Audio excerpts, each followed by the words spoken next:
उनकी उदारता से श्रावण के इस पवित्र अवसर पर, श्रावण के पवित्र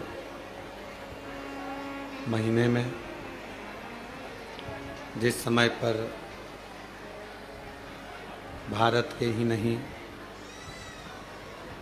पूरे विश्व से शिव भक्त कुबेरेश्वर धाम की पवित्र धरा पर कावड़ लेकर आ रहे हैं, ऐसी पवित्र पावन भूमि कुबेरेश्वर धाम की, जहाँ आप और हम भगवान देवाधिदेव महादेव की पवित्र शिव महापुराण की कथा श्रवण करने का सौभाग्य प्राप्त हुआ है। भगवान देवाधिदेव महादेव भगवान शिव की करुणा और कृपा से कथा के मुख्य यजमान श्री दिनेश गणपति जी काबरा जी, काबरा परिवार एरंडोल महाराष्ट्र से, एक बार जोरदार ताली बजाकर उनका स्वागत वंदन अभिनंदन। श्रीमती कला गुप्ता जी भोपाल से, एक बार जोरदार ताली बजाकर उनका स्वागत वंदन अभिनंदन, जिन्होंने इस पवित्र पावन शिव महापुराण की कथा को दिव्यता और भव्यता के साथ श्रावण के पवित्र अवसर पर इस कथा का लाभ आप और हमको दिया है। कोई पूर्व का पुण्य आपका और हमारा होगा, जो भगवान शिव की इस अनुपम कथा को ऑनलाइन भी अगर श्रवण कर रहे हैं तो कुबेरेश्वर बाबा की पवित्र भूमि से कर रहे हैं। कहीं भगवान शंकर कंकर की ये पवित्र धरा, जो 12 ज्योतिर्लिंग का मध्य बिंदु है, 12 ज्योतिर्लिंग का केंद्र बिंदु है, इस पवित्र धरा पर भगवान शिव की अनुपम आनंदमय लीला श्रवण करने का सौभाग्य मिला है। और शिव करुणा सागर उदार हैं। शिव महापुराण की कथा में पहले भी एक बात कही है, और श्रावण के इस अवसर पर फिर कहते हैं कि पूजन भले कितनी भी देर की करो, भगवान शंकर की पूजन आपका मन हो 1 minute, 2 minute, 5 minute, 10 minute, 15 minute, 20 minute, जितनी देर आप कर सकते हो उतनी देर करो।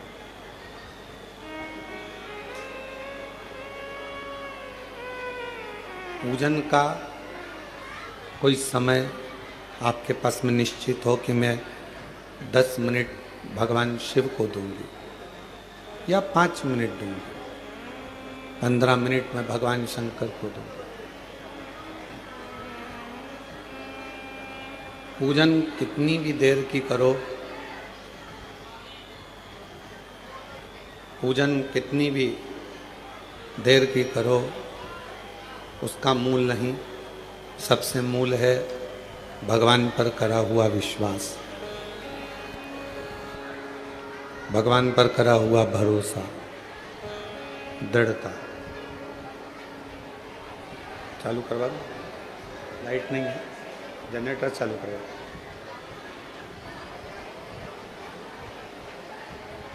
पूजन कितनी भी देर की हो वो अपनी जगह पर है, पर विश्वास, शिवजी पे भरोसा, दृढ़ता, 24 घंटे, हर पल, हर घड़ी, हर क्षण होना चाहिए। क्यों? जितना जितना शिव दुनिया के लोगों पर प्रसन्न हुए हैं, वो विश्वास के बल पर हुए, भरोसे के बल पर हुए। और दुनिया का सबसे कठिन काम एक ही है, किसी पर भरोसा करना, पर भरोसा करना।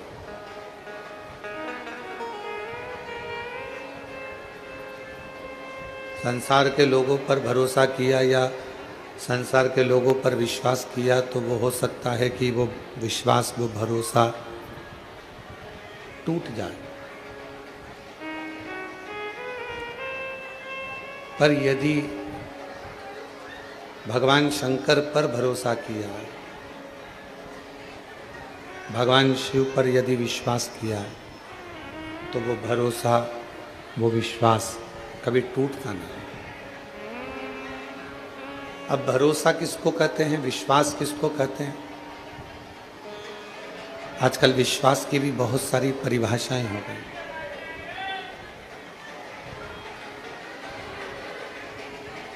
आजकल विश्वास की भी बहुत सारी परिभाषाएं हो गई। किसी के पास धन रख देना और उस पर पूर्ण भरोसा कर लेना, क्या यह विश्वास है? किसी के पास अपनी प्रॉपर्टी रख देना और ये सोच लेना कि ये इस प्रॉपर्टी को मुझे वापस दे देगा, ये विश्वास है? विश्वास अर्थात शिव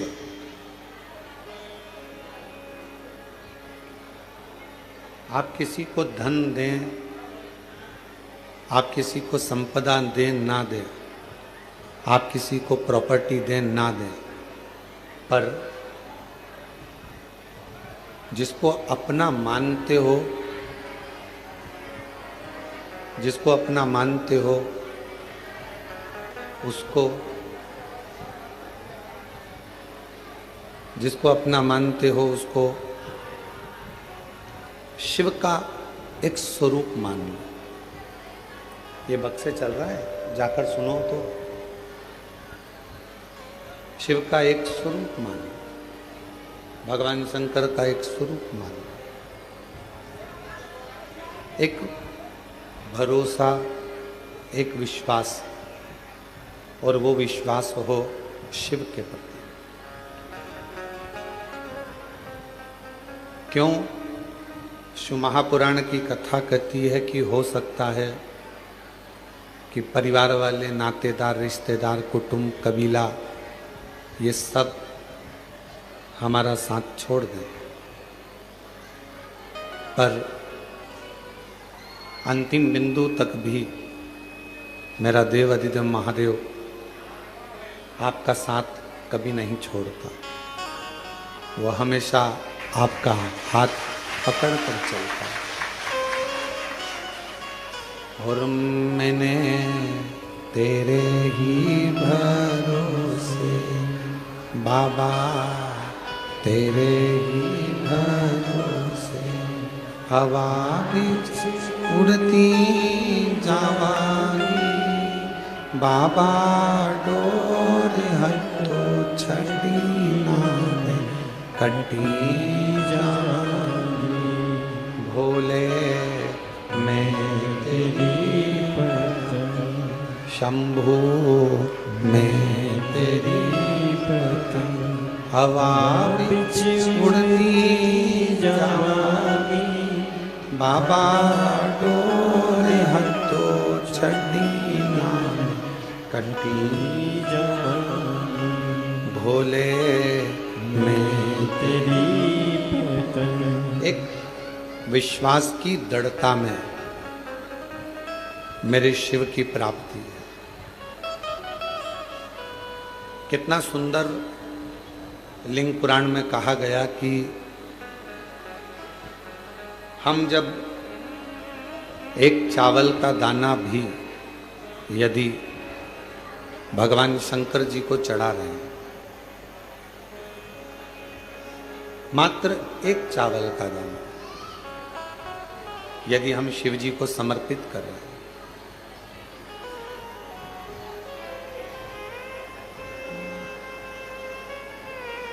क्या कहकर समर्पित कर रहे हैं, क्या बोलकर समर्पित कर रहे हैं कि बाबा हमारा कुछ भी नहीं, तूने जो दिया है हम वो तुझे दे रहे हैं, तेरा तुझको अर्पण। हमारा कुछ भी नहीं है। जब हमारा जन्म हुआ तो हम कोई वस्तु लेकर, कोई सामग्री लेकर, कोई प्रॉपर्टी लेकर, कोई जमीन जायदाद लेकर, कोई घर लेकर पैदा नहीं।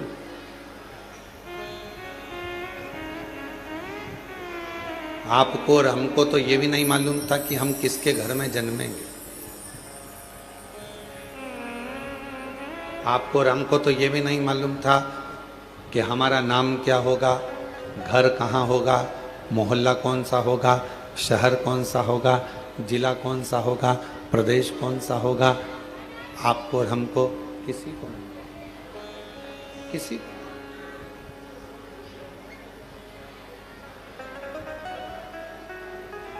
जब जन्म हो गया, जब जन्म ले लिया, जन्म लेने के बाद जब हमें थोड़ी सी सुध आई, बुद्धि आई, विवेक आया, तब हमें ज्ञात हुआ कि हमारा जन्म इस कुल में, इस घर में, इस जगह पर हुआ।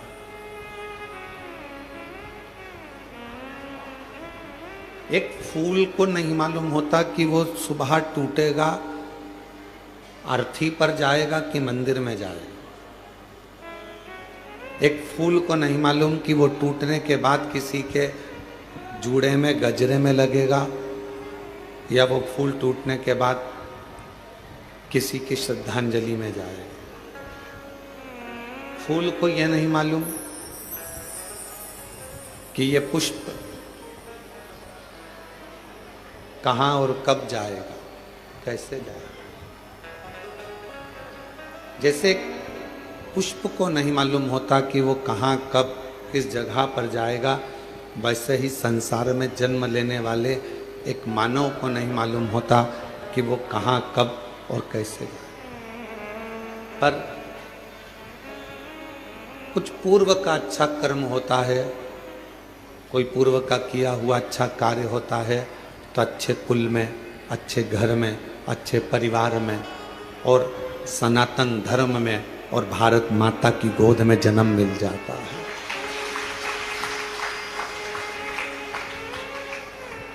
कोई पिछले जन्म के अच्छे कर्म मुझे बाबा तेरा,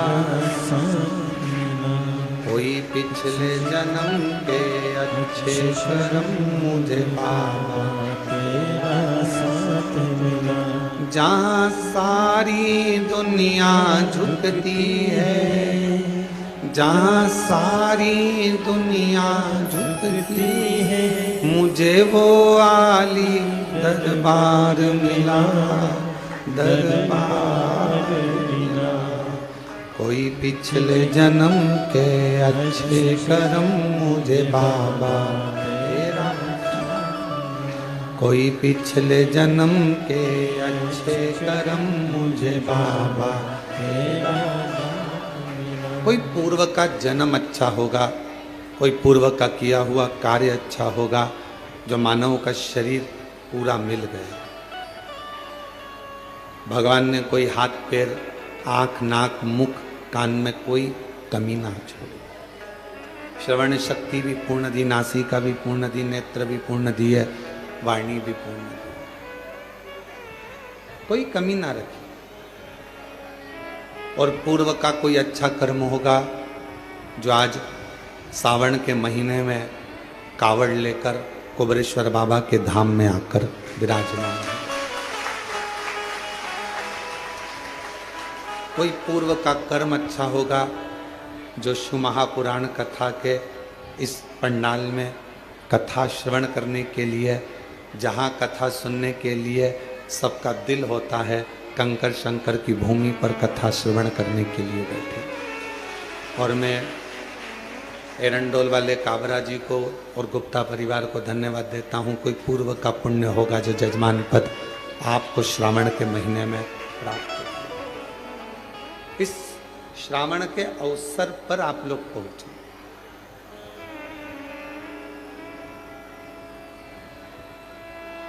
कहते हैं घर के मंदिर में शिव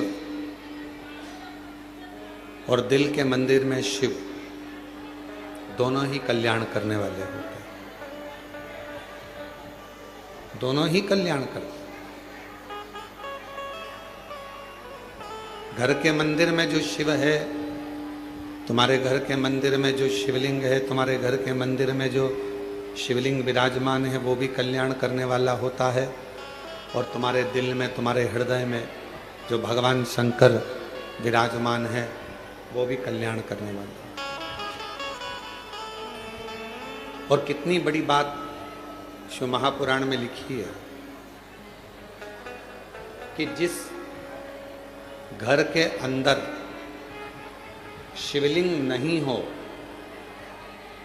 जिस घर के अंदर अगर छोटा सा भी शिवलिंग नहीं है, तो उस घर का पानी पीने का भी यहाँ पर वर्णन नहीं किया गया कि आप उस घर का पानी।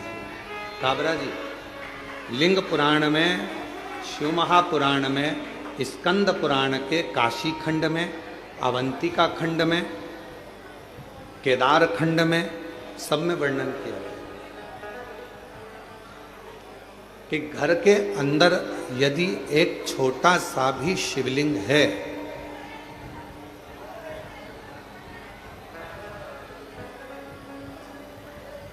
घर के अंदर यदि एक छोटा सा भी शिवलिंग है, छोटा सा, और वो घर फिर किसी का भी हो, अगर छोटा सा शिवलिंग घर के अंदर है, फिर वो घर किसी का भी हो, उस घर का जल स्वयं गंगा के जल के बराबर।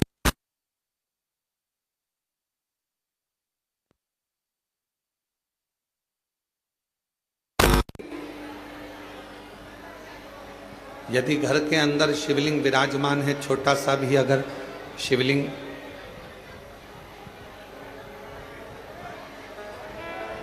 बाहर आवाज नहीं जा रही है, उस आवाज की व्यवस्था करो। घर के अंदर यदि छोटा सा भी शिवलिंग है और वो शिवलिंग आपके घर के अंदर है, और आप अगर पूजन कर रहे हैं तो ठीक, पूजन नहीं कर रहे हैं तो ठीक, और घर के अंदर वो शिवलिंग अगर रखा भी है, तो कहते हैं उस शिवलिंग के सामने से केवल प्रणाम कर कर, नमन कर कर यदि आप निकल कर चले जाते हो, तो भी जिंदगी में कहीं अड़चन नहीं आती और काम सफल होता चले जाता है, कार्य सफल होता चले जाता है। और शंभु शरणे मांगू दुख का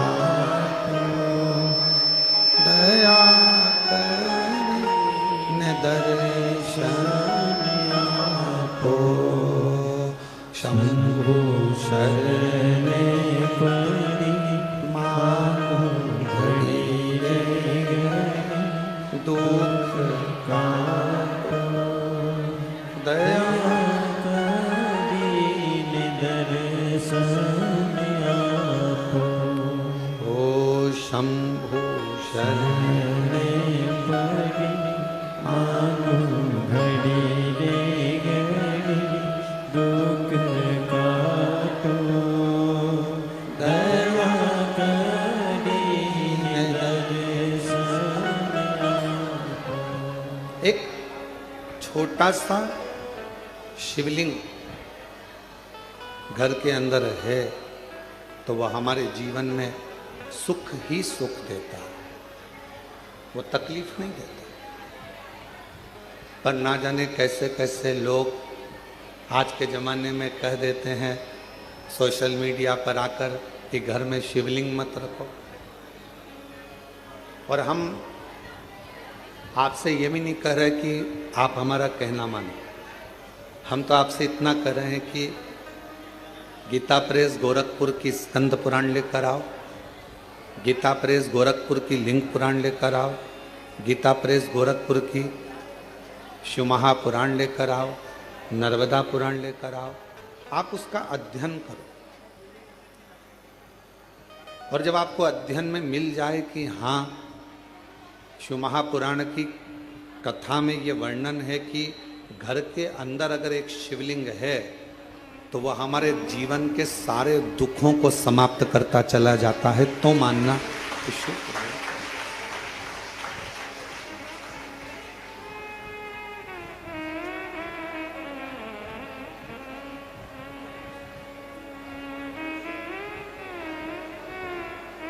एक एक पुराण के एक एक शब्द का अध्ययन करो, पढ़ो, और नहीं पढ़ सकते तो फिर गुरु की वाणी पर भरोसा करो। अगर आप शिव पुराण को, लिंग पुराण को, नर्मदा पुराण को, स्कंद पुराण को नहीं पढ़ सकते तो फिर आप गुरु की वाणी पर विश्वास करो, गुरु की वाणी पर भरोसा करो। महाराज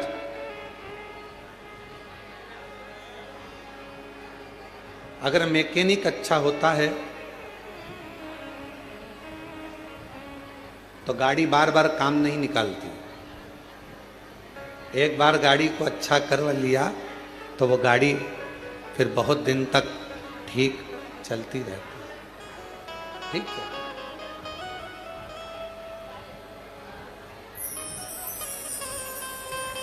यदि मैकेनिक अच्छा है और मैकेनिक अगर ठीक है, गाड़ी अगर एक बार उसने सुधार दी है तो वो गाड़ी फिर काम नहीं निकाले, फिर वो गाड़ी काम बार बार नहीं निकाल सकती। जैसे मैकेनिक अच्छा है तो गाड़ी बार बार काम नहीं निकालती है, गाड़ी बार बार बिगड़ती नहीं है, उसी तरह यदि गुरु अच्छा है तो ये मन बार बार बिगड़ता नहीं है और गलत जगह पर जाता है। एक मैकेनिक की तरह एक गुरु होता है।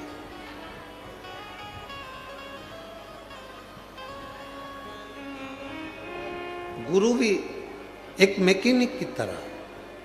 मैकेनिक का काम है गाड़ी का ऑयल देखना, पेट्रोल देखना, डीजल देखना, ब्रेक देखना, उसका गियर देखना, और सारी चीजें उस मैकेनिक ने देखी, जो खराब थी वो सही। अब मैकेनिक गाड़ी सही करता है तो क्या माइक लेकर चिल्लाता है इसका ब्रेक बेकार हो गया है? मैकेनिक माइक लेकर चिल्लाएगा कि इस गाड़ी का क्लच बेकार है, इस गाड़ी का टायर बेकार है? मैकेनिक चिल्लाता नहीं है। मैकेनिक जब गाड़ी सामने सुधरने के लिए आती है और वो गाड़ी जब जो उसमें प्रॉब्लम होती है, जो उसमें खराबी होती है, जो उसमें बेकार होता है, तो मैकेनिक जो खराबी होती है उसको निकालता जाता है, सही करता जाता है, अच्छा करता जाता है और बाद में पूरा बिल थमा देता है। मैंने ये ठीक करा। अगर इसका ऑयल नहीं बदलता, ऑयल पूरा काला हो चुका था, गाड़ी बेकार हो जाती। गियर बेकार हो गया था, इसका टायर बेकार हो गया था, बदला। आगे से ये टूट गया था, बदला। उसने तो केवल बिल तुम्हारे सामने रख दिया, केवल चिल्लाकर नहीं बोला मैकेनिक कि ये खराब है। सच्चा गुरु एक अच्छे मैकेनिक की तरह होता है। आपके दोष, आपके अवगुण आपके अंदर कितने भरे हैं वो किसी को नहीं बताएगा, बस देख लेगा कि गाड़ी में गड़बड़ी कितनी है और उसको ठीक कैसे करना है। भजन से, कीर्तन से, स्मरण से, मंत्र जाप से, नाम जाप से कैसे ठीक करना है ये गुरु जानता है।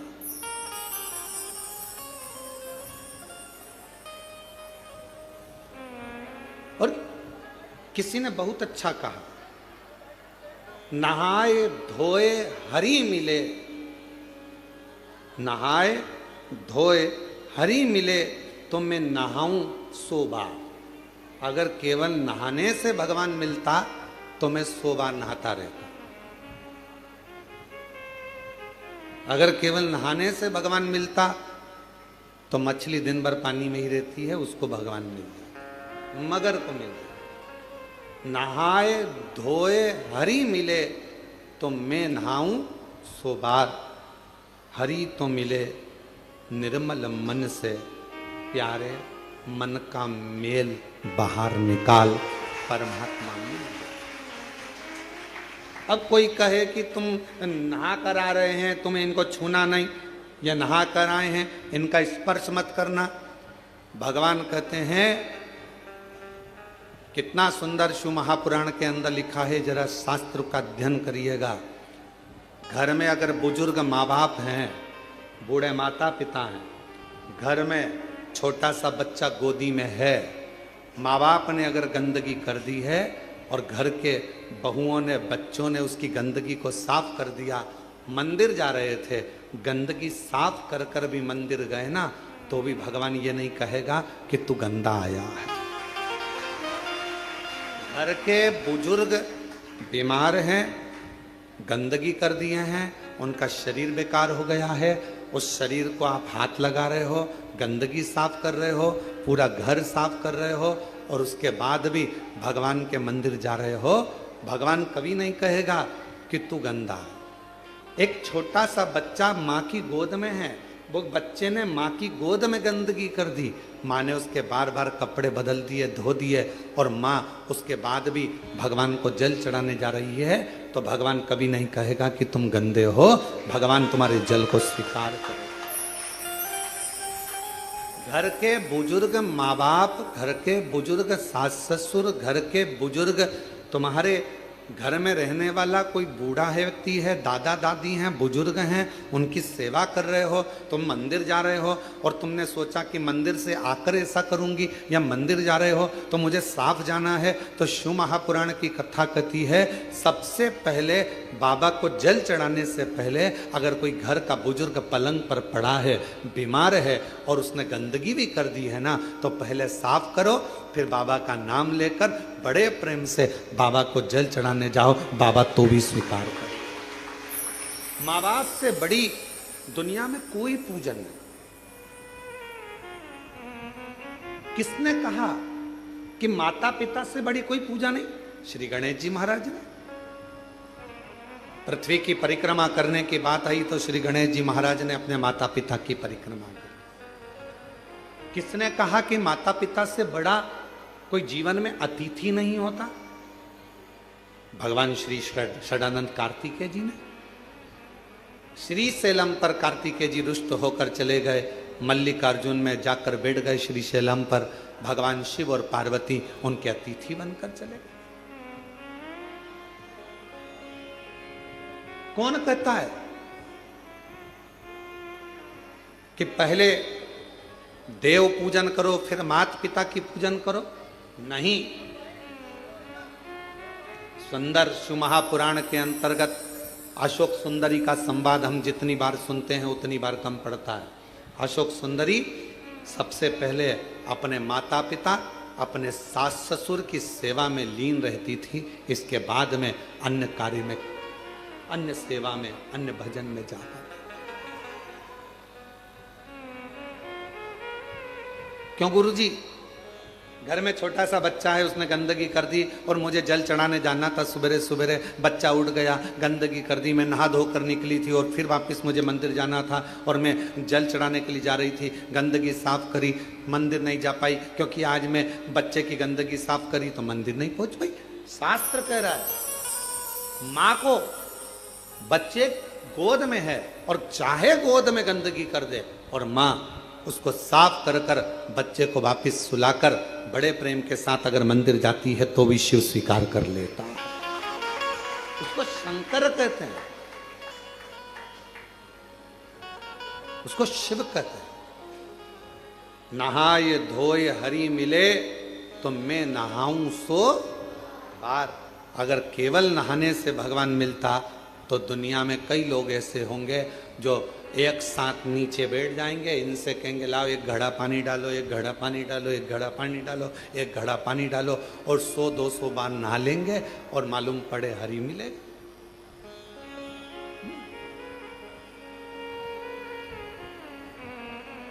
से बात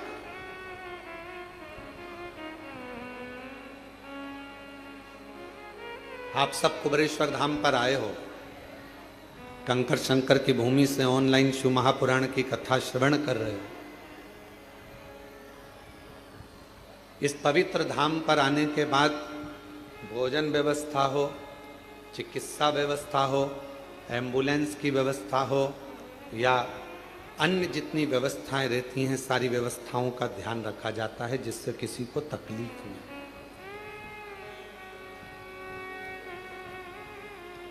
मेरा भोले बाबा, मेरा शंकर भगवान फिर निवेदन करें तुम्हारे निर्मल मन को, तुम्हारे विश्वास को देखता। फिर कहेंगे पूजन तुम कितनी देर की कर रहे हो उससे कोई मतलब नहीं, पर भरोसा कितना कर रहे हो वो मूल है। जल लेकर आए हो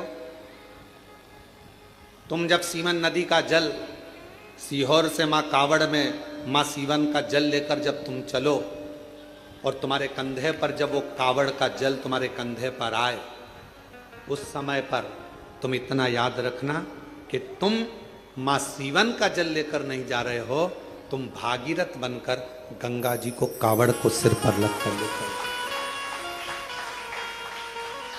तुम भागीरथ बन गए, तुम गंगा को लेकर जा रहे हो अपने शिव के लिए।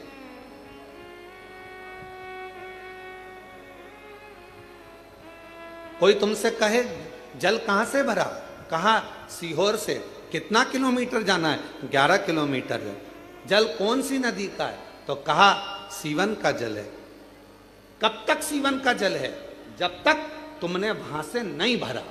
तुम्हारे दोनों कलश के अंदर, कावड़ के दोनों लोटे के अंदर, कावड़ के दोनों कलश के अंदर जब सीवन का जल भरा गया, तुमने अर्चना कर ली, पूजन कर ली, कंधे पर रख लिया, फिर वो सीवन का जल नहीं रहा, वो गंगा जल बन गया और तुम भागीरथ बन गए। उस समय पर तुम भी लीलाबाई, कमलाबाई कब तक थी, जब तक तुम सीवन के तट पर पहुंची। तुम्हारा नाम राम सिंह कब तक था, जब तक तुम सीवन के जल पर पहुंचे। जब तुम सीहोर में सीवन नदी के तट पर पहुंचे तब तक तुम्हारा नाम राम सिंह था, तुम्हारा नाम कमलाबाई था।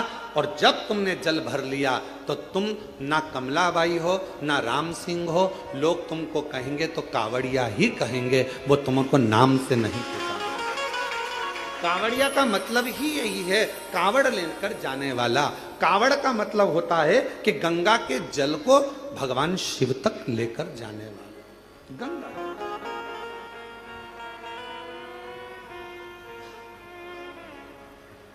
वो सीवन का जल, मां सीवन नदी का जल, सीहोर का जल कब तक जल है, जब तक वो सीवन के तट पर है। तुमने कलश में भरा, तुमने कंधे पर उठाया, बाबा का नाम लिया, कंधे पर लेकर चले, कंधे पर रखते ही वो जल गंगा का जल हो गया। और तुम ना कमलेश, ना विमला, ना राम सिंह, ना ढोलू सिंह, कुछ नहीं, तुम तो केवल कावड़िया भागीरथ हो गए और भगवान शिव के दरवाजे पर जा रहे। अब यहां किसी का नाम नहीं,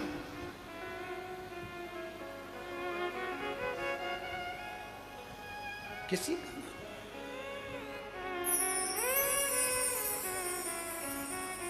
क्या देखेगा वो, क्या देखेगा वो? महाराज, जब आप जाओगे उसके दरवाजे पर, जब आप उसकी चौखट पर जाओगे, उसके द्वार पर जाओगे, क्या देखेंगे?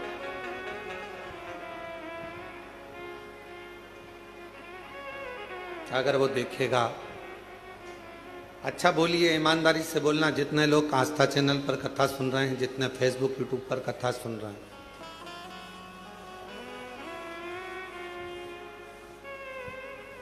और जहां आप लोग पंडाल में बैठकर भी कथा सुन रहे हैं, वो भी जरा सावधानी से बोलना। भगवान की डायरी में तुम्हारा नाम लिखा है क्या? राम सिंह केरावत, औरंगाबाद से। भगवान कहेगा कि औरंगाबाद से राम सिंह कौन आया है, नाम लिया जाएगा वहां पर? जम के बोलो नहीं। वहां नगर पालिका की डायरी में तुम्हारा नाम होगा, आधार कार्ड की डायरी में तुम्हारा नाम होगा, यहां पृथ्वी पर तुम्हारा नाम होगा। वहां तो केवल डायरी खुलेगी और उस डायरी में केवल जो जीव आत्मा भेजी गई है, उस जीव आत्मा, जैसे हर मोबाइल में एक छोटा सा कोड, एक छोटा सा कुछ डला होता है, जिससे मालूम पड़ जाता है कि मोबाइल कहां पर। तुम कोई सी भी सिम फंसा,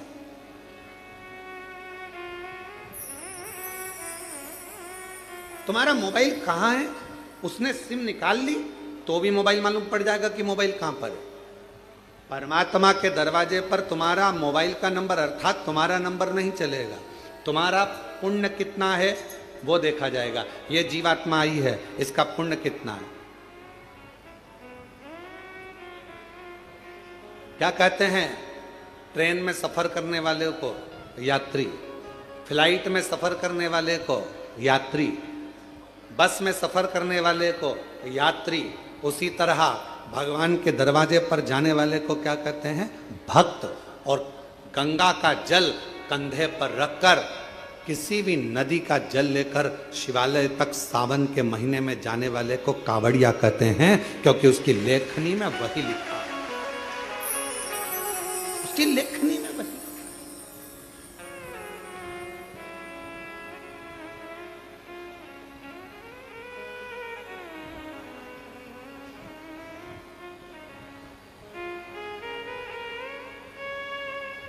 अभी किसी का एक छोटा सा वीडियो आशीष जी ने हमको दिखाया, उसमें उन्होंने, किसी ने बयान दिया कि कावड़ उठाने वाले तो जो ऐसे लोग होते हैं, हमने किसी पैसे वालों को कावड़ उठाते नहीं देखा, उसको गरीब लोग कावड़ उठाते हैं।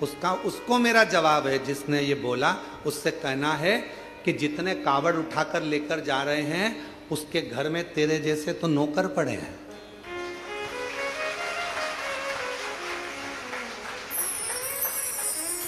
कावड़ उठाने के लिए दम चाहिए, कावड़ उठाने के लिए मन चाहिए, और कावड़ उठाने के लिए बेभव। यहां जितने आए हैं, सबने अपने अपने घर से आने में 100, 200, 500 रुपए खर्च करे होंगे, तब जाकर कुबेरेश्वर धाम पहुंचा। काबरा जी, बिना पैसा खर्च करे कोई कुबेरेश्वर धाम नहीं पहुंच सकता, बिना खर्च करे हुए कोई उज्जैनी नहीं पहुंच सकता, बिना खर्च करे हुए कोई विश्वनाथ नहीं पहुंच सकता। केवल अपने ऊंचे ऊंचे सिंहासन पर बैठकर मुंह चला देना, अपनी राजनीति का मुद्दा बना लेना और कह देना कि कावड़ उठाने वाले ऐसे, कावड़ उठाने वाले वैसे। सनातन धर्म पर उंगली उठाना सरल है, कभी पत्थर फेंकने वालों पर भी उंगली उठाया करो, तब समझ में आएगा कि आनंदता किसे कहते हैं। किसको कहा?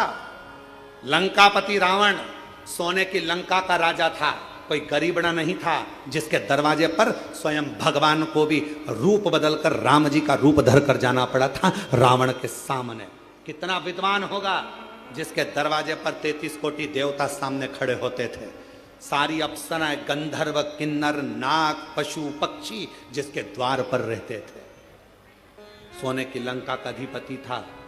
और कोई पूछे रावण से, उसके पिताजी से पूछे, विशर्वा बाबा से पूछे कि ये सोने की लंका उनको कैसे मिल गई, कौन ने दी, तो विशर्वा बाबा भी कह देंगे कि ये सोने की लंका देने वाले तो मेरे शंकर भगवान है। लंकापति रावण से पूछे कि सोने का नगर किसने दिया, तो वो भी कह देंगे कि देने वाले शंकर भगवान है। किसी से पूछा जाए, भगवान राम जी से पूछा जाए कि लंका का राज्य तुम्हें कैसे मिल गया, रावण का तुमने संहार कैसे कर दिया, तो कहा शंकर भगवान की कृपा से। भगवान कृष्ण से कोई पूछे कि द्वारका का राज्य कैसे मिल गया, द्वारका के अधिपति कैसे बन गए, तुम्हारे यहाँ संतान की प्राप्ति इतनी हुई कैसे हो गई, तो कहा शिव की कृपा से। दुनिया का कोई व्यक्ति ऐसा नहीं है जिसको मेरे भगवान ने दिया नहीं है, मेरे शिव ने कृपा नहीं करी। बस उसको भजने वाला चाहिए, उसको करुणा करने वाला, उसको जपने वाला चाहिए। केवल स्नान से कोई कहे 100 बार नहा लो, भगवान मिल जाएगा। कोई के कपड़ा बदल लो, भगवान मिल जाएगा। कोई के ऐसा कर लो, भगवान मिल जाएगा। तुम तो एक काम करो, सारी समस्या का हल जल। दिल से आए, एक लोटा जल चढ़ाया, श्री शिवाय नमस्तुभ्यं। आज के जमाने में इतना आडंबर, कोई के महिलाओं को ओम मत बोलने दो, तो कोई के पुरुषों को ये मत बोलने दो, तो कोई को ये मत बोलने दो। इसलिए शिव महापुराण ने एक शब्द दे दिया, एक अक्षर दे दिया विद्येश्वर संहिता का, श्री शिवाय नमस्तुभ्यं। अब इस शब्द में कोई लफड़ा नहीं, कोई लड़ाई नहीं, कोई विवाद नहीं। कोई नहीं कहेगा तुमसे कि इसमें ओम लगाओ, कि ये मत लगाओ, कि वो मत लगाओ। आज के जमाने में लोगों ने, अरे मां जगतजननी जगदम्बा अंबा पार्वती पंचाक्षर मंत्र का जाप करती हैं। नमः शिवाय, ओम नमः शिवाय, नमः शिवाय, ओम नमः शिवाय। पहले भी कथा में कहा, पुरुष ओम अक्षर के नाद से प्रारंभ करेगा और स्त्रियां नमः शिवाय से प्रारंभ कर कर ओम तक, ओम से फिर नमः शिवाय तक। श्री शिवाय नमस्ते। सहज सरल आडंबर से रहित शंकर को बारंबार प्रणाम। पंचाक्षर मंत्र का मतलब भी क्या होता है? नमः शिवाय का मतलब शिव जी को प्रणाम करता हूँ। ओम नमः शिवाय का मतलब शंकर भगवान को, ब्रह्मांड के रचयिता को प्रणाम करता हूँ। और श्री शिवाय नमस्तुभ्यम का मतलब है शंकर भगवान को प्रणाम करता हूँ। शिव को प्रणाम करना है, भाव शुद्ध हो, मन शुद्ध हो, हृदय निर्मल हो। फिर वही बात आ गई, नहाए धोए हरि मिले तो मैं नहाऊं। जम के बोलो, मैं नहाऊं सुबार। हरि तो मिले निर्मल मन से प्यारे, मन का मेल बाहर निकाल। मन के मेल को निकाल दे तो भगवान को मिलने में देरी नहीं होगी। शिव तेरे सामने खड़ा होगा। शिव को क्या चाहिए? कोई दिखा। और कितना कृपालु शंकर भगवान। मेरे भगवान शंकर ने कोई धन वैभव संपदा की वस्तु कभी तुमसे नहीं मांगी महाराज। जितने भी शिव भक्त शिव महापुराण की कथा को सुन रहे हैं, बड़े सावधानी से सुनना कि मेरे शंकर भगवान ने तुमसे कभी करोड़ों का धन नहीं मांगा। शंकर भगवान ने कहा, जो फूल किसी देवता पे नहीं चढ़े तुम मुझे चढ़ा दो। देवों में देव महादेव, घर के बुजुर्ग, घर के बड़े, घर के वृद्ध, घर के भयो, घर के भयो शिव। आ जान दो, इधर निकाल के बिठा दो, बिठा के दो। घर के भयो, घर के वृद्ध, घर के बुजुर्ग शिव शिव। हाँ वहीं आगे बिठा दो उधर के। घर के भयो हैं, घर के वृद्ध हैं शिव शंकर। औघड़दानी शंभु।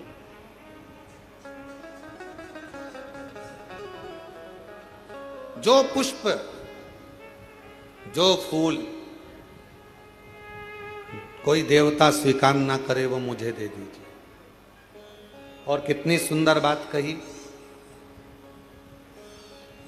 सबको अंबर पीतांबर वैभव चाहिए।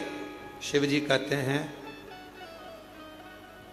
कोई देवता ऐसा नहीं होगा जिसको शमशान की राख चाहिए हो। एक काम करो, वो राख किसी काम की नहीं है, मुझे चलो,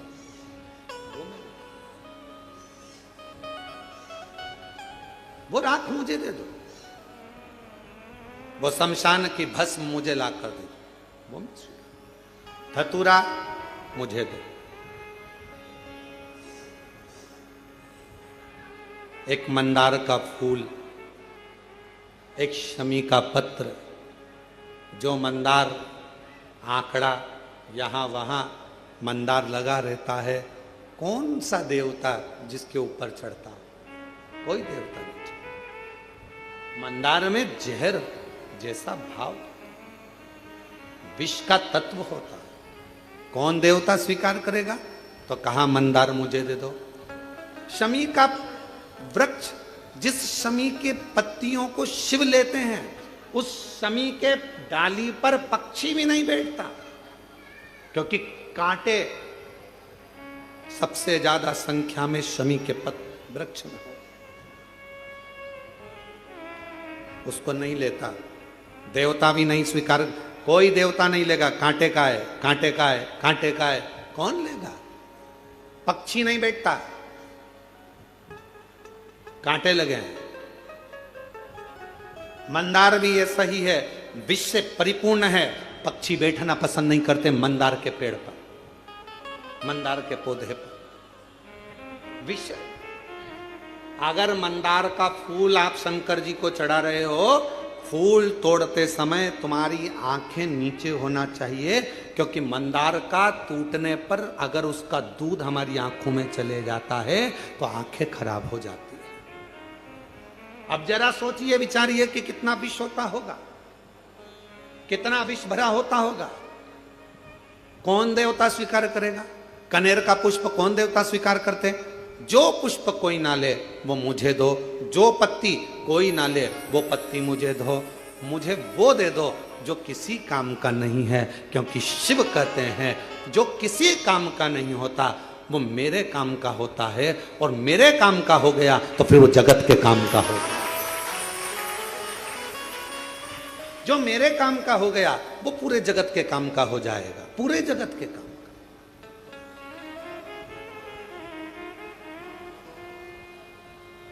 काबरा जी, अभी गुप्ता जी भी बैठे हैं, ध्यान दें।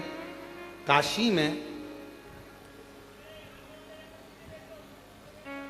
जो विश्वनाथ जी का प्रसाद बनता है, जो काशी का प्रसाद डब्बे वगैरह जो जाते हैं प्रसाद के रूप में, काशी में जितनी बेलपत्र चढ़ती है, जितनी बेलपत्र, उस बेलपत्र को पीस कर सुखाकर उस बेलपत्र का ही प्रसाद वितरण किया जाए। अभी काशी में एक नई बात आनंद की होगी, और पूरे काशी वासियों को मैं उसके लिए धन्यवाद देता हूं कि बेलपत्र का सदुपयोग प्रारंभ आपने करवा दिया। और मैं सबको बताना चाहूंगा, हमारी उज्जैनी में अवंतिकापुरी में जो पुष्प अवंतिका नाथ को, मेरे महाकाल बाबा को चढ़ते हैं, जो बेलपत्र मेरे महाकाल बाबा को चढ़ती है, वो सारी बेलपत्र पुष्प जाते हैं और उससे गुलाल, उससे अगरबत्ती, धूप बत्ती और अन्य सामग्रियां, हवन सामग्रियां ऐसी निर्मित होती है जो संपूर्ण जगत का कल्याण कर रही है। संपूर्ण जगत।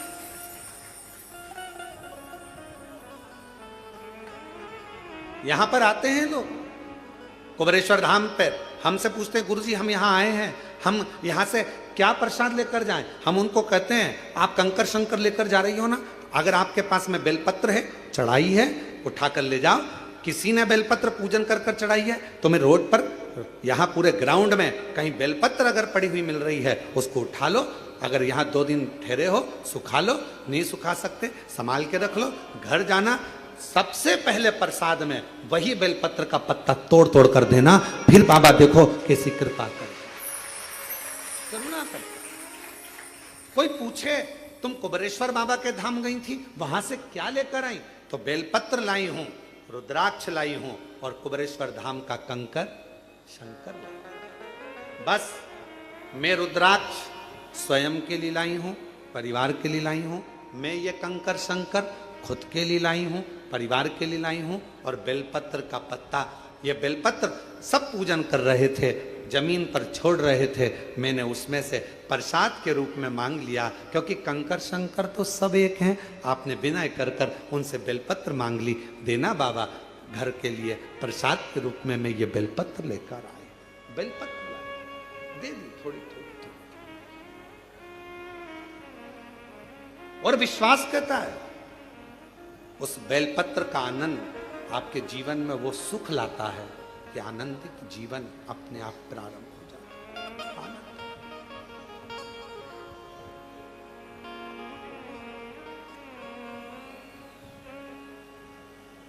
हम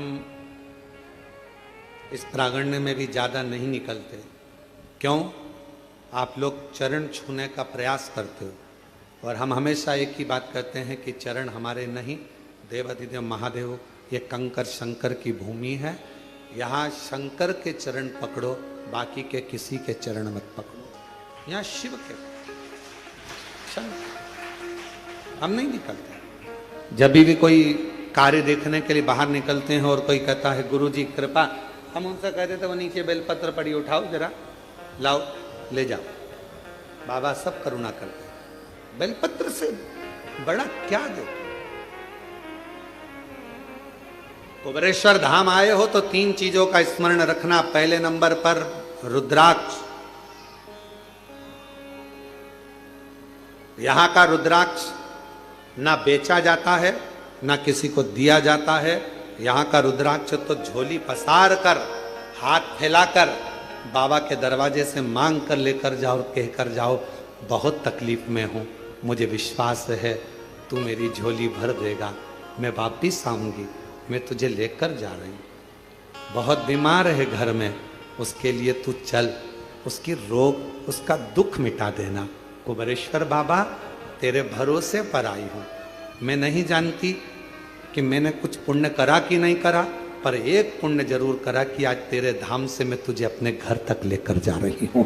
ये आए हो यहां का रुद्राक्ष, कंकर शंकर पूजन करी, 4 कंकर छोड़कर 1 कंकर लेकर चले गए। बाबा तू मेरे साथ चल, जिस दिन कार्य पूर्ण हो वापिस लेकर आ जाऊंगी। एक पत्र आया,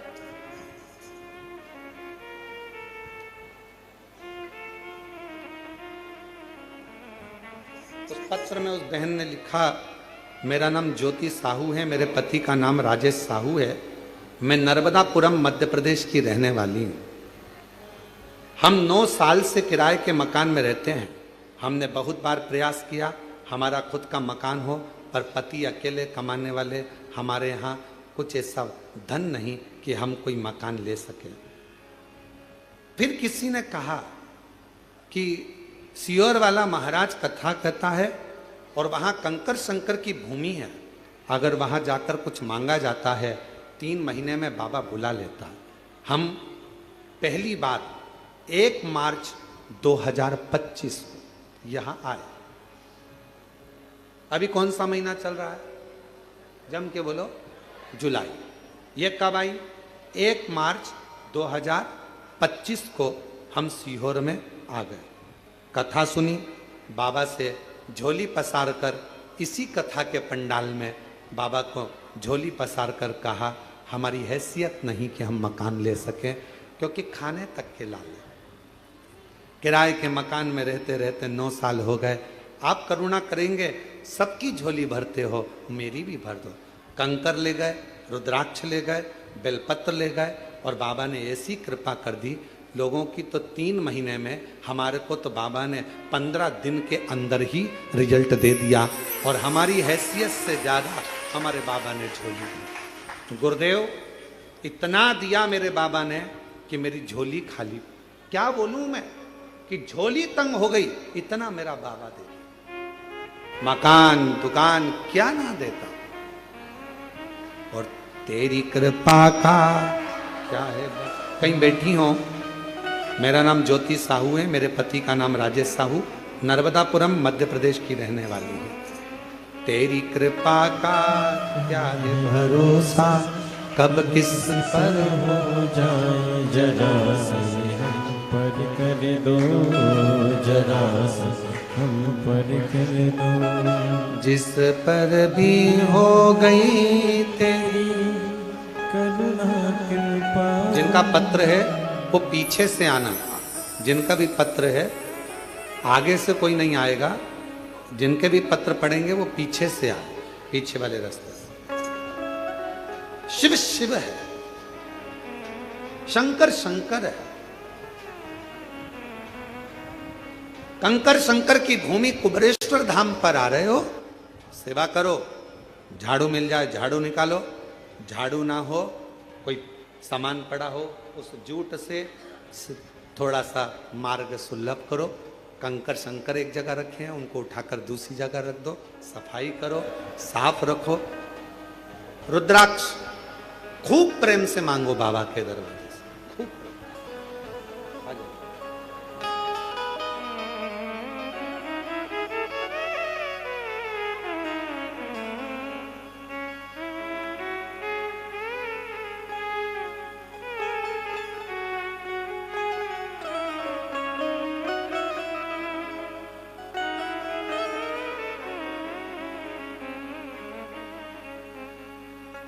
शिव शिव है,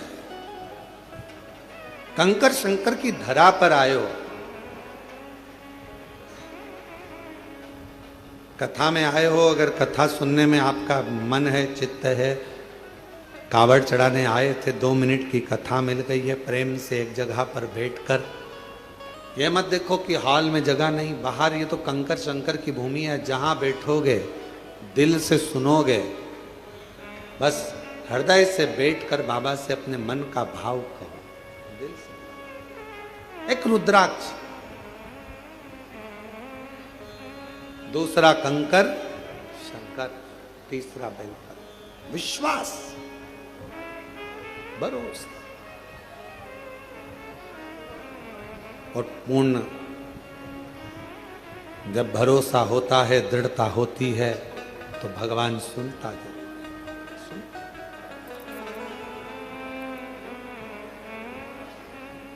आप किसके आश्रित होकर आ रहे हो?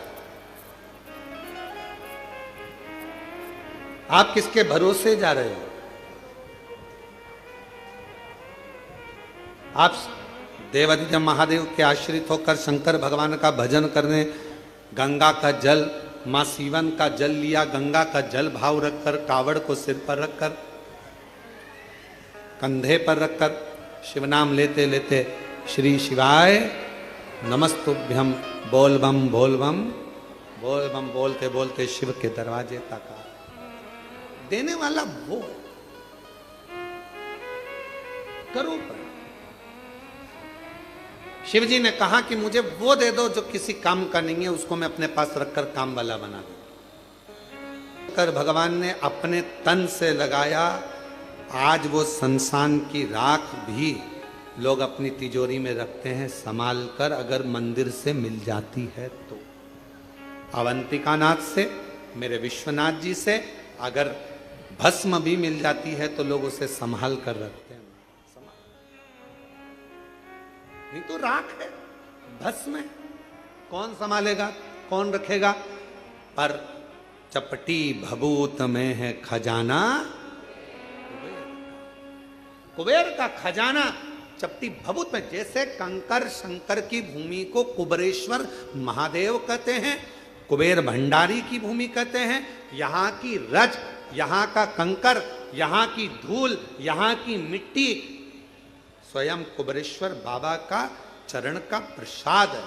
स्वयं यहाँ की रज, यहाँ का कंकर, यहाँ की मिट्टी, यहाँ का रुद्राक्ष, यहाँ का बेलपत्र अगर इस भूमि पर स्पर्श भी हो जाता है तो वो अपने आप में एक प्रबल औषधि के रूप में, एक आनंद के रूप में हमारा भंडार भरने वाला शिव शंकर। भस्म लगाई मेरे शिव जी ने तो भस्म करोड़ों की हो गई। चपटी भभूत में है खजाना, चपटी भभूत में खजाना। शिव जी ने कहा जो किसी काम का नहीं वो मुझे दे दो, जो किसी काम का नहीं वो मेरे काम। और फिर कहूं आप सबसे, दुनिया के लोग आपको ताना देंगे, दुनिया के लोग आपको अपशब्द कहेंगे, दुनिया के लोग आपको गालियां देंगे, आड़ा टेढ़ा कहेंगे। ये मंदिर जाती है, कभी शमी पत्र चढ़ा देती है, कभी बेलपत्र चढ़ा देती है, कभी ये चढ़ा देती है। लोग कहेंगे ये तो कहीं कोई टोना कर रही है, कहीं कुछ कर रही है। कहने वाला सब कहता रहेगा, आग लगे बस्ती में अपन रहो मस्ती। अपना शिव, अपना पिता, अपना शंकर, देव अधिदेव महादेव अपने हैं, हम उसकी संतान है। हम जिस रूप में, जिस भाव में, जैसे महादेव को भजेंगे, हमारा महादेव हमारी उस भाव में श्रवण करेगा। जिस भाव, कल शिवरात्रि है, आज प्रदोष है। कितने किस्मत वाले हो आप लोग। सावन का महीना, प्रदोष का दिन, साथ में शिव महापुराण की कथा, कावड़ का जल, आप सब कितनी करुणा। कल शिवरात्रि है, कल बाबा की शाम को 7 बजे से 8 बजे तक ऑनलाइन पूजन होगी। पूजन के समय पर हो सकता है लाइट चले जाए, तो आस्था चैनल पर हो सकता है टीवी बंद हो जाए, तो मोबाइल पर भी हमारी जो समिति का जो भी लिंक है उससे जुड़ कर रहें और उसको पूजन को ऑनलाइन करें।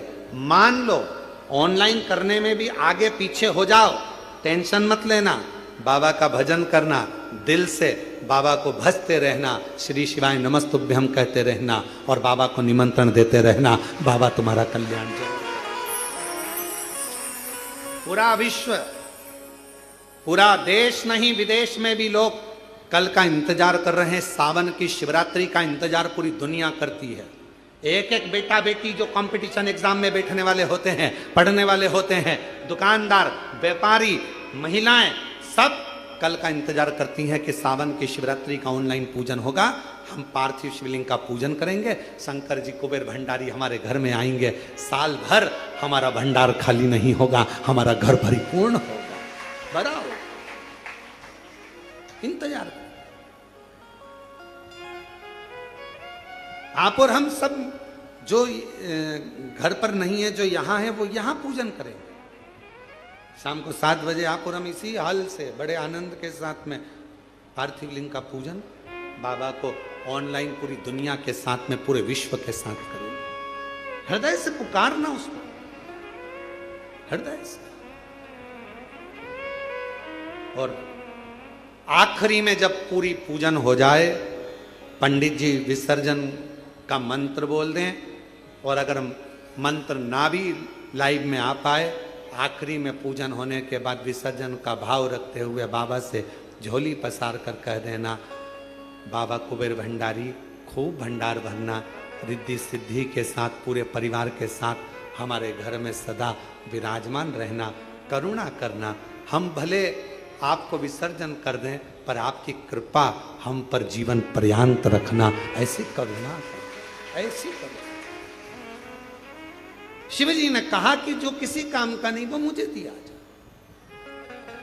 किस काम का? पर मेरे भगवान शंकर तुम्हारे पूर्व जन्म का भजन का बल देखते हैं, पूर्व जन्म का तुम्हारा संस्कार देखते हैं। नीचे के लोग तुम्हारा नाम देखेंगे, डिग्री देखेंगे, आईडी कार्ड देखेंगे, ऊपर वाला पुण्य देखेगा। ऊपर वाला तुम्हारा आईडी कार्ड नहीं देखेगा कि भानु प्रताप कहाँ रहता है, कहाँ से आया है, फरीदाबाद से, फिरोजाबाद से, आगरा से, ग्वालियर से, नहीं। ऊपर वाला तुम्हारा पुण्य देखेगा कि इसने पुण्य किया। और कितना सुंदर शिव महापुराण में 2, एक शमी पत्र, बेलपत्र, मंदार, धतूरा, इन सब की बड़ी महत्वता होती है, बड़ी। कल शिवरात्रि की पूजन में लाल फूल, श्वेत फूल, गेहूं के दाने, काली मिर्च,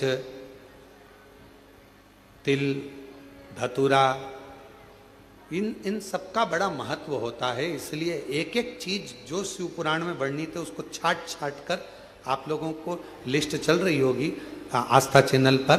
और पूरे आस्था चैनल पर हमने कहा है आस्था वालों को कम से कम पूरी कथा में 10 से 15 बार थोड़ी थोड़ी देर ठहरा कर उस लिस्ट को दिखाएं, जिससे लोग अपने मोबाइल पर उसका फोटो खींच अगर मोबाइल से सभी से कहेंगे कि वो जब लिस्ट दिखाई जाए पूजन सामग्री की, तो आप अपने मोबाइल से फोटो खींच लो और जितने आपके मोबाइल में ग्रुप जुड़े हुए हैं व्हाट्सएप पर, सबको फोटो खींचा हुआ और लिखकर डाल दो कि कल शाम को 7 बजे से 8 बजे तक ऑनलाइन शिव जी का अभिषेक शिवरात्रि के पावन अवसर पर, और उसके पूजन की लिस्ट ये है। साथ में आप अपना नाम भी डाल दो कि मेरी तरफ से श्री शिवाय नमस्तुभ्यम, और आप सब इसको आगे बढ़ाते जाओ। ये शिव तत्व, शिव तत्व, शिव कथा कह रही है, भगवान शंकर का चरित्र कह रहा है। भगवान शिव ने पूर्व का भान देखा। शमी पत्र, मंदार, धतूरा, बेलपत्र, इन सबके पुण्य की महत्वता कितनी कितनी महत्व। शिव महापुराण का एक चरित्र बड़ा सुंदर आता है, और ये कथा हम पहले बात चुके हैं। उस कथा में इसका वर्णन किया था। यदि भगवान गणेश जी की पूजन और भगवान शंकर की पूजन दोनों जब शमी पत्र से करी जाती है, तो शरीर में कैसा भी रोग भरा पड़ा हो, डॉक्टर ने कह दिया कि यह बहुत बेकार रोग है और यह रोग इसका पीछा नहीं छोड़ेगा। यदि आपको डॉक्टर ने कह दिया कि ऐसा है, डॉक्टर की दवाइयां लो, जांच कराओ, डॉक्टर को दिखाओ, रिपोर्ट लाओ, पर साथ में 7 स्थान बताए हैं जहां पर शमी पत्र को अगर चढ़ाते रहे तो वो रोग कितना भी बड़ा हो, आखिरी में वो रोग समाप्त हो ही जाता है। 7 स्थान बताए शमी पत्र। अब शमी पत्र के 7 स्थान तो बताएं, पर शमी पत्र की इतनी महत्वता क्यों है? मंदार की इतनी महत्वता क्यों है? गणेश जी की पूजन में, शिव जी की पूजन में इतनी महत्वता क्यों है? 7 स्थान पर शमी पत्र का वर्णन किया गया। 7 स्थान, शिव महापुराण के वो 7 स्थान शिवलिंग के आप लोग देखेंगे, दर्शन करेंगे। ये मानकर चलिए ये जलाधारी है, ये जहां से जल बहता है वो स्थान, ये शिवलिंग है। समझ में आ रहा है सबको? ये शिवलिंग, ये जलाधारी, ये जल बहता है वो स्थान, बीच में अशोक सुंदरी का स्थान, गणेश जी कार्तिकेय जी का स्थान, माँ जगत जननी का हस्त कमल, शिवलिंग, ऊपर जलाधारी में जया, विषहरा, श्यामली बारी, दौतली, 7 स्थान बताए। पहला स्थान अशोक सुंदरी का स्थान, द्वितीय स्थान भगवान श्री गणेश जी महाराज का स्थान, जहां गणेश जी का स्थान है सीधे भाग में उस। तृतीय स्थान मां पार्वती जी का हस्त कमल। चतुर्थ स्थान भगवान शंकर का शिवलिंग। चौथा स्थान, 5वां स्थान नंदी का उठा हुआ चरण, जो नंदी का पांव उठा हुआ रहता है एक आगे वाला, 5वां स्थान। और 2 शमी पत्र भगवान शंकर के सम्मुख में से अपनी कामना कर 3 बार पंचाक्षर मंत्र का या श्री शिवाय नमस्तुभ्यम का स्मरण कर वो शमी पत्र भगवान शंकर के शिवलिंग पर फिर समर्पित कर दिया जाए। अगर ये 7 शमी पत्र समर्पित कर एक बेलपत्र शिव जी को समर्पित करा जाता है, तो धीरे धीरे कैसा भी बड़े से बड़ा रोग हो वो धीरे धीरे कटना प्रारंभ हो जाता है। शमी पत्र की महत्वता, पूजन में वर्णन, शमी की इतनी महत्वता क्यों है, तो शिव महापुराण में यह भी वर्णन किया गया। औरव मुनि के, औरव ऋषि के कोई संतान नहीं थी।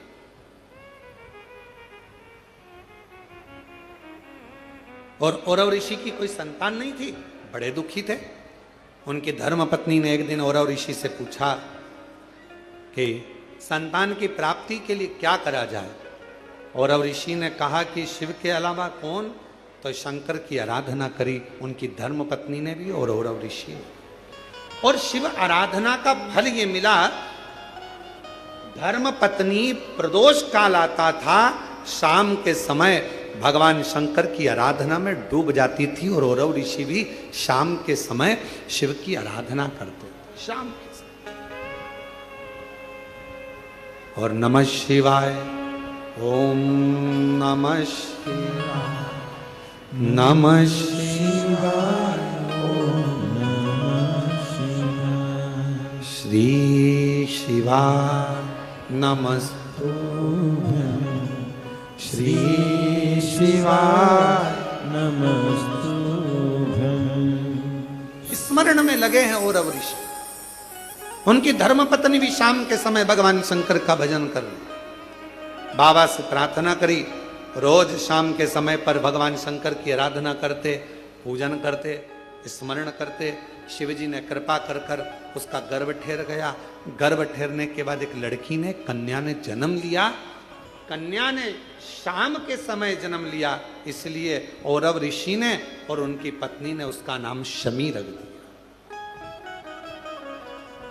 क्या नाम रखा? शमी। कन्या का जन्म हुआ। औरव ऋषि की यहां बड़ी बधाइयां बजी, खूब उत्सव मना। समय आया जब औरव ऋषि के यहां पर कन्या का जन्म हो गया। कुछ समय ही आनंद के साथ में एक ऋषि और हुए जिनका नाम था धौम्य ऋषि। और धौम्य ऋषि के यहां भी एक बेटे का जन्म हुआ जिसका नाम मंदार रखा। क्या नाम रखा? मंदार। एक कन्या जो औरव ऋषि के यहां जन्मी उसका नाम शमी था। धौम्य ऋषि के यहां जो बालक जन्मा उसका नाम, जम के बोलो सब लोग, मंदार। मंदार जानते हो ना, फूल होता ना मंदार का, आंकड़े का फूल जो होता मंदार। कई लोग हमसे कहते हैं, आप कहते हो संतान प्राप्ति के लिए आंकड़े की जड़ का, सफेद आंकड़े की जड़ का प्रयोग करो, मंदार की जड़ का प्रयोग करो। उसका कितना महत्व है जरा देखो तो शास्त्रों।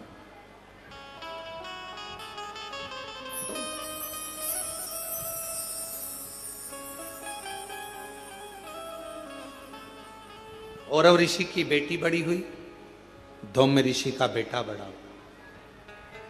दोनों बड़े हो गए। उनका विवाह दोनों ने पक्का कर दिया, औरव ऋषि और धौम्य ऋषि। शमी और मंदार की शादी हो गई। छोटे थे, पहले के समय में छोटी अवस्था में विवाह हो जाता था।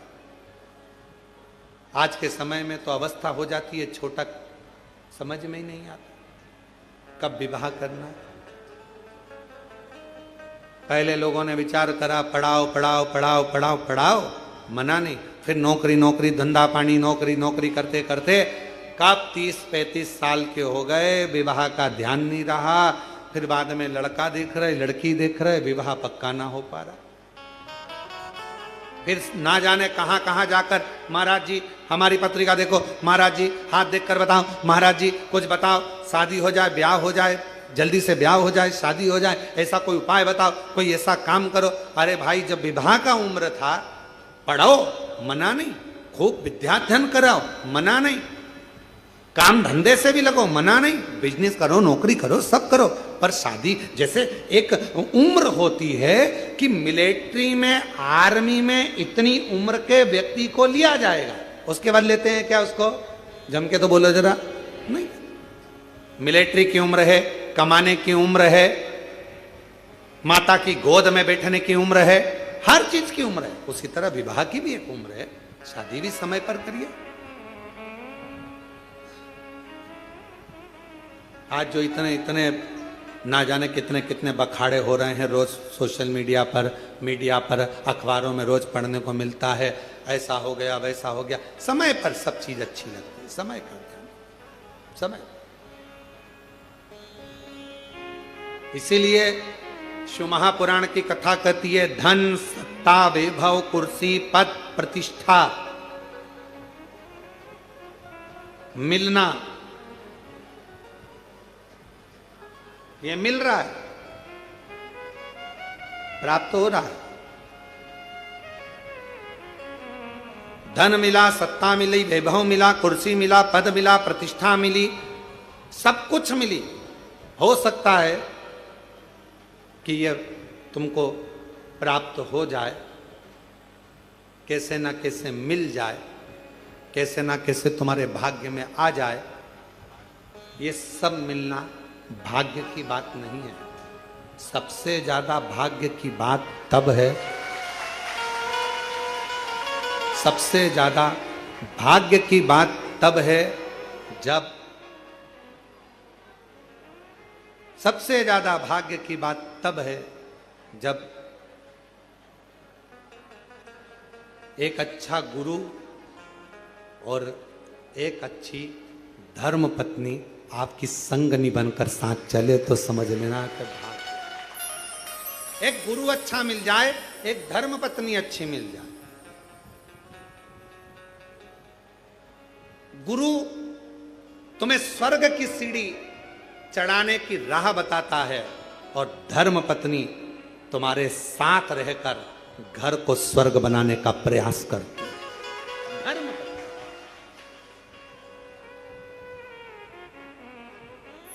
घर को स्वर्ग। शिव कथा कर रही है, भगवान शंकर का चरित्र कह रहा है, शिव महापुराण की कथा कर रही है, भगवान शंकर का चरित्र कर रहा है। शमी और मंदार का विवाह हो गया, दोनों की शादी हो गई। शादी होने के बाद मंदार को गुरु जी के घर पर विद्याध्ययन करने जाना था और उन्होंने अपनी धर्म पत्नी को अपने परिवार के कहने पर मायके में छोड़ दिया, क्योंकि छोटी थी, अभी युवान अवस्था तक वो मायके चले गए। पढ़े लिखे युवान हुए, पत्नी को लेने के लिए पहुंच गए। जब अपनी धर्म पत्नी को लेकर आ गए, घर में रहे, एक दिन उनके मन में आया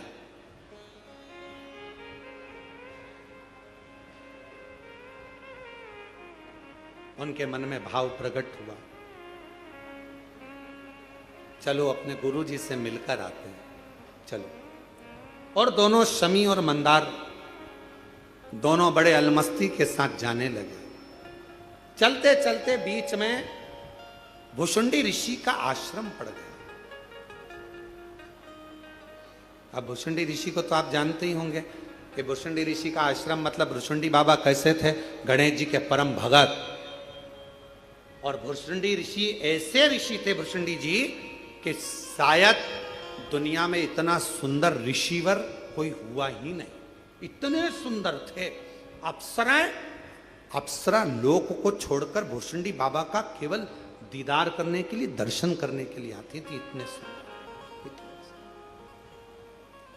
एक दिन भुषुंडी ऋषि के मन में आया कि मैं सुंदर हूं तो अप्सराएं मेरी ओर देखती हैं, भगवान को नहीं देखती, उनकी आराधना नहीं करती, सब लोग मुझे देखते हैं, क्या करूं ऐसी सुंदरता का। एक दिन भुषुंडी ऋषि ने तप करा, साधना कर कर गणेश जी को प्रकट कर लिया। गणेश जी ने कहा मांगो तुम्हें क्या चाहिए। कहा बस इतनी कृपा कर दो, जैसे आपका हाथी का मुंह लगा है, मेरा भी हाथी का मुख कर दीजिए। जैसे ही कहा तो गणेश जी आश्चर्य में पड़ गए कि हाथी का मुख लगाओगे, लोग क्या कहेंगे, तुम इतने बड़े ऋषि हो, इतनी सुंदर तुम्हारी काया है, तुम्हारा मुख इतना सुंदर है कि देवलोक की अप्सराएं तुमको देखने के लिए आती हैं, देवता तुम पर आश्चर्य करते हैं, और तुम हाथी का मुख लगाने की बात करते हो। हाथी का मुख, लोग क्या कहेंगे। भुषुंडी बाबा ने कहा कि प्रभु बस कृपा करो, तुम तो मुझे हाथी का मुख लगा दो। गणेश जी ने कहा चाहिए काय के लिए, तो कहा मेरे भजन में लोग परेशान कर, परेशान। हाथी का, तथास्तु। गणेश जी का मुख, सिर पर मुकुट होता था। भुषुंडी बाबा का कभी आप दर्शन करेंगे, गणेश जी का मुख लगा है, शरीर मनुष्य का है, ऋषि का, सिर पर जटा बंधी है, जटा। भुषुंडी बाबा का हाथी का मुख, सिर पे जटा।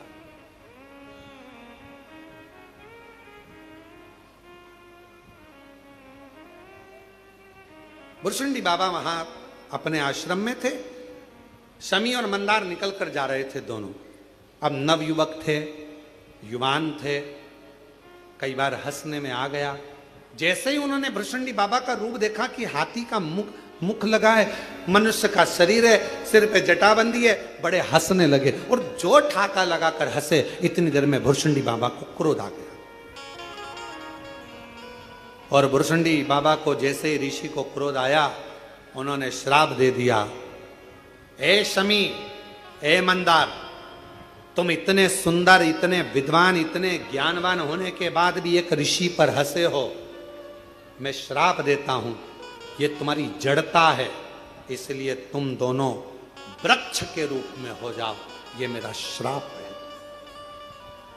चरणों में पड़ गए, क्षमा क्षमा, गलती हो गई, क्षमा कर दो। सुना सुना,